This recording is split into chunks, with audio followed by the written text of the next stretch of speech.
অন্তর্বর্তীকালীন সরকারের প্রধান উপদেষ্টা অধ্যাপক মোহাম্মদ ইউনূসের কাছে প্রতিবেদন জমা দিয়েছে অর্থনীতিতে অনিয়ম ও দুর্নীতি তদন্তে গঠিত শ্বেতপত্র প্রণয়ন কমিটি। রোববার দুপুরে কমিটির প্রধান ডক্টর দেবপ্রিয় ভট্টাচার্যর নেতৃত্বে গঠিত কমিটি প্রধান উপদেষ্টার কাছে প্রতিবেদনটি জমা দেয়। আগামীকাল সোমবার শ্বেতপত্র প্রণয়নের দায়িত্বপ্রাপ্ত কমিটির সভাপতি ডক্টর দেবপ্রিয় ভট্টাচার্য প্রতিবেদনের ফলাফল সংবাদ সম্মেলনের মাধ্যমে জনসাধারণের কাছে তুলে ধরবেন।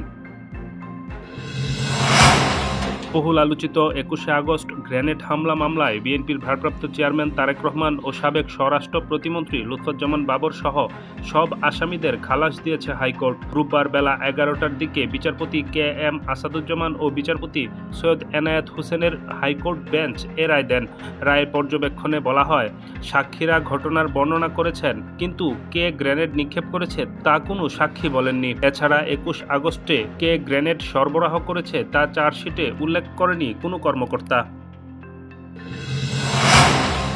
রাজনৈতিক উদ্দেশ্যে বিএনপির ভারপ্রাপ্ত চেয়ারম্যান তারেক রহমানকে সাজা দেওয়া হয়েছিল বলে মন্তব্য করেছেন দলটির আইনজীবী ও আইন বিষয়ক সম্পাদক কায়সার কামাল। বহুল আলোচিত ২১ আগস্ট গ্রেনেড হামলার মামলায় তারেক রহমান ও সাবেক স্বরাষ্ট্রমন্ত্রী লুৎফুজ্জামান বাবর সহ মৃত্যুদণ্ড যাবজ্জীবন পাওয়া সব আসামিকে খালাস দিয়েছে হাইকোর্ট। এর প্রতিক্রিয়ায় তিনি এ মন্তব্য করেছেন। অন্তর্বর্তীকালীন সরকার গঠনের পর থেকে হাওয়া লেগেছে রেমিটেন্সের পালে। গত ৪ মাসে $২ বিলিয়ন বেশি রেমিটেন্স এসেছে দেশে। শুধু নভেম্বর মাসেই রেমিটেন্স এসেছে প্রায় $২২০ কোটি, যা প্রায় ২৬,৪০০ কোটি টাকা।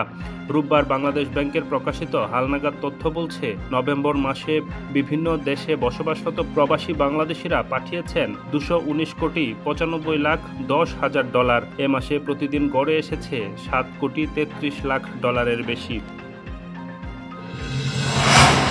বিতর্কিত শিল্প গ্রুপ এস আলমের বিরুদ্ধে ২,০০০ কোটি টাকা ঋণ খেলাপির অভিযোগে মামলা দায়ের হয়েছে। রোববার চট্টগ্রামের অর্থ ঋণ আদালতের বিচারক মুজাহিদুর রহমানের আদালতে মামলাটি দায়ের করেন রাষ্ট্রায়ত্ত জনতা ব্যাংক। বিষয়টি নিশ্চিত করেছেন সংশ্লিষ্ট আদালতের বেঞ্চ সহকারী রেজাউল করিম। মামলায় ২৪ ব্যক্তি প্রতিষ্ঠানকে বাদী করা হয়েছে।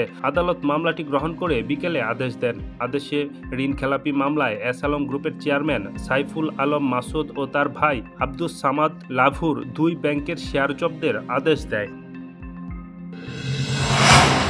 রাজধানীর মগবাজারে সিগন্যালের কারণে ক্রসিংয়ে আটকে যায় কয়েকটি গাড়ি। এ সময় হঠাৎ ট্রেন চলে আসায় ধাক্কা খেয়ে দুমড়ে মুচড়ে যায় গাড়িগুলো। রোববার সন্ধ্যা ৬:৩০টার দিকে মগবাজার রেলগেট এলাকায় এ ঘটনা ঘটে। প্রত্যক্ষদর্শী একজন জানান, সন্ধ্যায় কমলাপুরগামী একটি ট্রেন লাইনে আটকে যাওয়া ৩ থেকে ৪টি গাড়িকে দুমড়ে মুচড়ে চলে যায়।